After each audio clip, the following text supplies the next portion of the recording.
Funny intro segment. Yeah, anyway, hello everybody. My name is Tex Eternal, and I want to talk to you today about a film I watched recently. I feel like a lot of people are judging a bit too quickly, and I was definitely one of those people. And I just want to talk to you about how pleasantly surprised I was about the new Hellboy film, Hellboy and the Crooked Man. Where did you appear from? Now, I'm a bit of a Hellboy fanboy, no pun intended. When it comes to that character and that sort of story, I have, in fact, actually,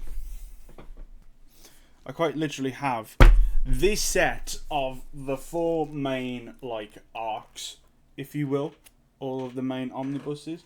So, yeah, also I have this pop vinyl, which I know, haha, pop vinyls, but you know, I just thought it was cool. So I'm a bit of a big fan when it comes to Hellboy, and I really like obviously the movies. And now, before I get into anything, I just want to quickly talk about the most recent one, because a lot of people say that film is shit, and rightfully so. But I want to preface this that I feel like that film has a lot of really good elements in it. David Harbour as Hellboy was a brilliant pick. I feel like he played the character really well, and I feel like not enough people talk about that when they see the movie. They sort of just see that movie and they're like, oh, it's not as good as Guillermo del Toro's films, which is another thing that is a sort of gripe for me, right? Is that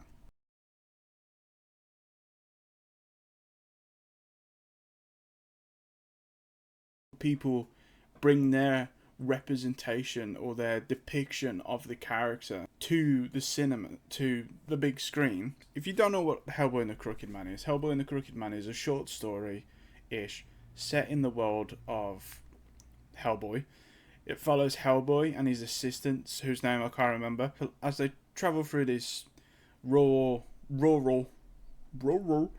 Appalachian kind of mountainous town where there's witches and there's this evil deity called the Crooked Man. So I just want to quickly talk about the movie and what I thought was good in it, what I thought was bad in it, and what I feel like could have been done better. I want to quickly say this film had a really small budget compared to a lot of other films, and I feel like they used it well, which is a very common sort of praise I've seen throughout everything that I've seen. Because it does really use the budget well. The set designs, the practical effects, the fact that basically everything was filmed on location by the looks of it. They use it really well. There's just so much that I think is really good in this film. And I want to say as well that, in my opinion, this film continues the trend of there not being a bad Hellboy. Jack Kesey, I think that's how you say his surname, does Hellboy really, really well. I think he brings that kind of level of sarcasticness to the character, because Hellboy has got like this like whippy, like snappy, like kind of like kind of thing to him. That's something that I think is like a silver lining between all of the Hellboy films, is that there isn't a bad Hellboy depiction. I think every single on-screen depiction of Hellboy has been genuinely very good. That's kind of just amazing, because a lot of the times there are versions of characters that have been played by different actors that are not as good, you know. I gave you a brief summary of it earlier, but I'm just going to get sort of into spoiler territory now, so if you want to go and watch it yourself, go and do that now. If you want to click off this video, if you don't want to hear spoilers, just, that's fine with me. Go and do what you need to do. Hellboy and the Crooked Man, I think, is a very good, low-budget Hellboy movie. If it was like a standard Hellboy movie that was like big theaters, big production, then I think this film would be, you'd be like, well, what the fuck? But I feel like the fact that they've used their low budget and they've used it really well shows in this film. There are some very questionable CGI bits, like there's the bit where there's like a raccoon crawling through a window, which was like the most obvious really poorly CGI thing ever. But once again, they used their budget well, and compared to most other big named films that have really shit CGI in them, it's kind of like forgivable in this film. I said quickly as well, I understand that a lot of the times the newer films, the ones that we're talking about that have really bad CGI in them, are down to people in suits rushing CGI artists and making them do quicker so they can make more money, which is fucking stupid. Hellboy and his assistant Bobby Joe Song are transporting a spider on a train, and they're going through the Appalachian Mountains. But something in the woods of the mountains calls to the spider and wakes it up. This is a giant shape-shifting spider, by the way. Not shape-shifting, shrinking and growing spider. And essentially the spider goes loose into the mines and into the mountains. And now it's up to Hellboy and Song to try and find the spider to recontain it so they can take it back to the BPRD. Whilst in the mountains, they discover that this town is being plagued by witches and an evil entity known as the Crooked Man. Ooh. There they meet a man named Tom Ferrell.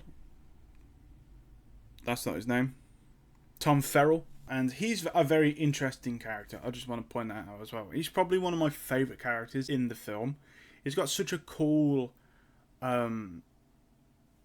backstory to him. Once again, I'm getting into spoilers, so if you don't want to hear spoilers, then go and watch it yourself or read the book, whatever you want to. Basically, he was going to become a witch, and he found basically what you have to do is that you have to kill a cat, and then whatever bone you're holding when you see the Crooked Man, that becomes a lucky bone, and that lucky bone is how they draw their magic, or something like that.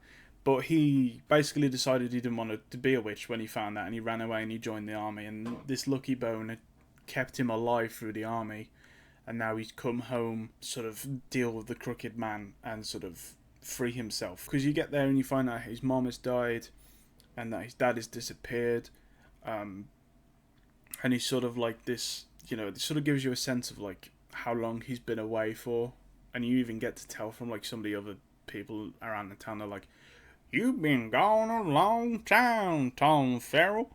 That's what they all sound like. Which, by the way, also, I have to really point this out, right? Is that they all have Appalachian accents, which makes sense. They're in that side of area in America. But there is one actor who's Tom Ferrell's ex-girlfriend, right? She has the most ear-piercing one, I feel like. I feel like a lot of them are really good, and I feel like she was kind of bad.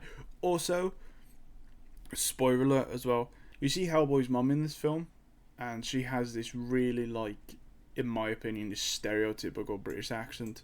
I don't even know if the actress is British, but she doesn't. But that's such a a typical Shakespearean, doth thou knoweth my face, boy? That kind of thing.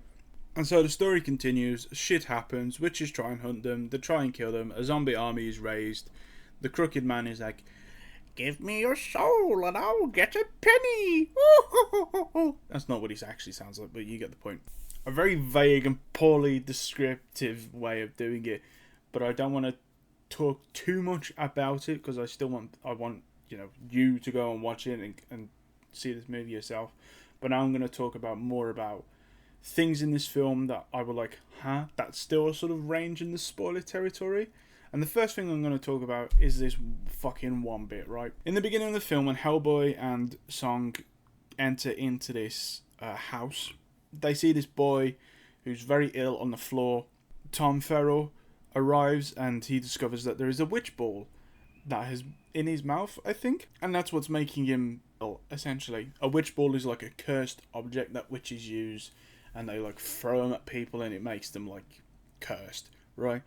But that would have been completely fine if they had just left it at that. But then they go into this segment where this witch is "Oh, who do I see here?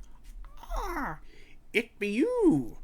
You're wanting to make witch balls, are you?" And then it goes into this CBBS, well, first of all, you're gonna need eye of frog, hair of cat, leg of dog, and it's what the fuck? What? And it's it's this bit is so unnecessary. They could have just left this bit out, but they kept it in.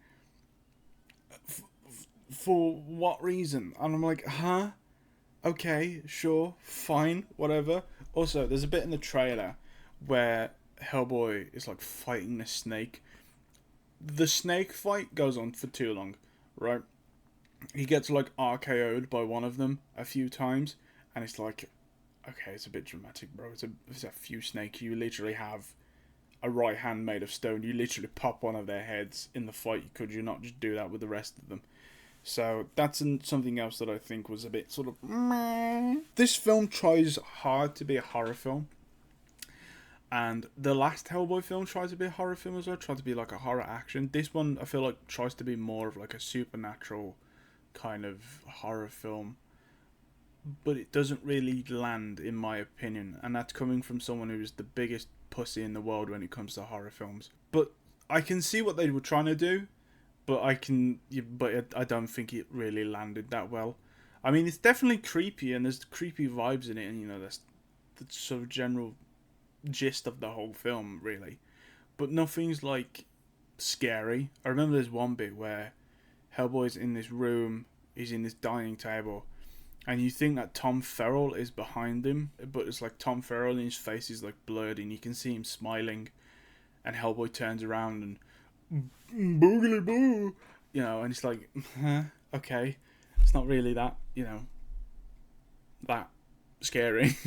This is not a bad film. Literally watched Five Nights at Freddy's yesterday, and it was certainly a movie. So yeah, thank you everyone so much for watching. Once again, if you've got a favourite Hellboy story or a favourite movie or something favourite of Hellboy, please let me know in the comment section below. If you want to know where I got any of these, I got them all from Amazon or bookshops, or, you know, kind of that sort of general comic book goods where all good comic books are sold. So yeah, definitely go and read them if you want to experience them.